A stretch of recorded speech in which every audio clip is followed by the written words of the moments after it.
নমস্কার বন্ধুরা, ইয়াফার একাডেমিতে আপনাদের সবাইকে স্বাগতম। আজকের ভিডিওতে পশ্চিমবঙ্গের শিক্ষক নিয়োগ নিয়ে অত্যন্ত গুরুত্বপূর্ণ কিছু আপডেট রয়েছে। বিশেষ করে এসএলএসটি 2, এসএলএসটি 3 সুপ্রিম কোর্টের নির্দেশ ও প্যারা টিচারদের নিয়ে শিক্ষামন্ত্রী মাননীয় মহাশয় দীপক বর্মনের সাম্প্রতিক বক্তব্য। উনি কিছু বক্তব্য রেখেছেন, আমরা বক্তব্যের বিষয়টি কিছু অংশ পরে দেখে নেব। প্রথমে তিনি কি বলতে চেয়েছেন সেটা প্রথমে আমরা বুঝে নিই।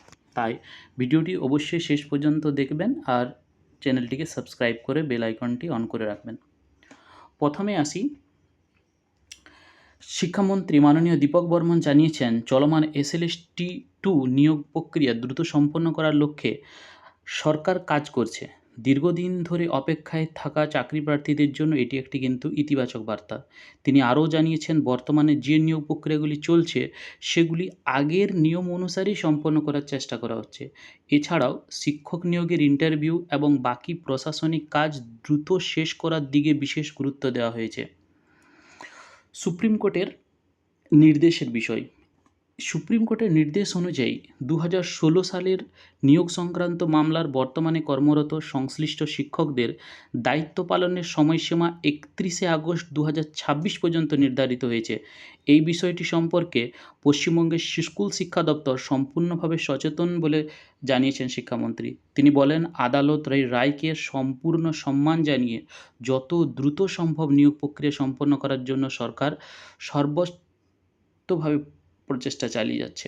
অর্থাৎ সরকারের লক্ষ্য হলো আদালতের নির্দেশ নিয়োগ মেনেই প্রক্রিয়া দ্রুত শেষ করা। এবার আসি এসএলএসটি 3 ভবিষ্যতের নিয়োগ নিয়ে। সরকারের বক্তব্য অনুযায়ী বর্তমানে নিয়োগ প্রক্রিয়া সম্পন্ন হওয়ার পরেই পরবর্তী এসএসসি নিয়োগের প্রস্তুতি দ্রুত শুরু করা হবে। অর্থাৎ এসএলএসটি 2 এর গুরুত্বপূর্ণ ধাপগুলি শেষ করার পর নতুন নিয়োগ বিজ্ঞপ্তির দিকে এগোনোর পরিকল্পনা রয়েছে। তবে এখানে একটি বিষয় পরিষ্কার করে বলা দরকার, এসএলএসটি 3 এর বিজ্ঞপ্তি, পরীক্ষার তারিখ বা আবেদন শুরু করার দিন এখনও অফিসিয়ালভাবে ঘোষণা করা হয়নি। তাই আপনারা গুজবে কান রটাবেন না, অফিসিয়াল বিজ্ঞপ্তির উপর একটু নির্ভর করার চেষ্টা করুন। অবশেষে আসি প্যারা টিচারদের বিষয় নিয়ে। শিক্ষামন্ত্রী জানিয়েছেন, প্যারা টিচারদের বিভিন্ন সমস্যা নিয়ে সরকার ইতিবাচকভাবে কাজ করছে। বেতন কাঠামো, ট্রান্সফার নীতি ও সব অবসরকালীন সুবিধা নিয়ে বিভিন্ন বিষয় পর্যালোচনা করা হচ্ছে। যদিও এখনও সব বিষয় চূড়ান্ত সরকারি বিজ্ঞপ্তি প্রকাশ হয়নি। তাই বন্ধুরা, সাম্প্রতিক সময়ে শিক্ষক নিয়োগের বহু খবর আমরা জেনেছি। তাই আপনারা দয়া করে অফিসিয়াল নোটিফিকেশনের উপর লক্ষ্য রাখবেন। আর এছাড়াও একই সঙ্গে শিক্ষামন্ত্রী সম্প্রতি একজন চাকরি প্রার্থীর মৃত্যুর ঘটনার গভীর শোক প্রকাশ করে বলেছেন, কোনো চাকরি বা পরীক্ষা একজন মানুষের জীবন হচ্ছে বড় নয়। যদি কেউ মানসিক চাপে থাকেন তাহলে পরিবারের সদস্য, বন্ধু বা প্রয়োজনে মানসিক স্বাস্থ্য বিশেষজ্ঞদের সঙ্গে কথা বলুন। এরপরে আমরা ওনার বক্তব্যের কিছু অংশ দেখে নেব।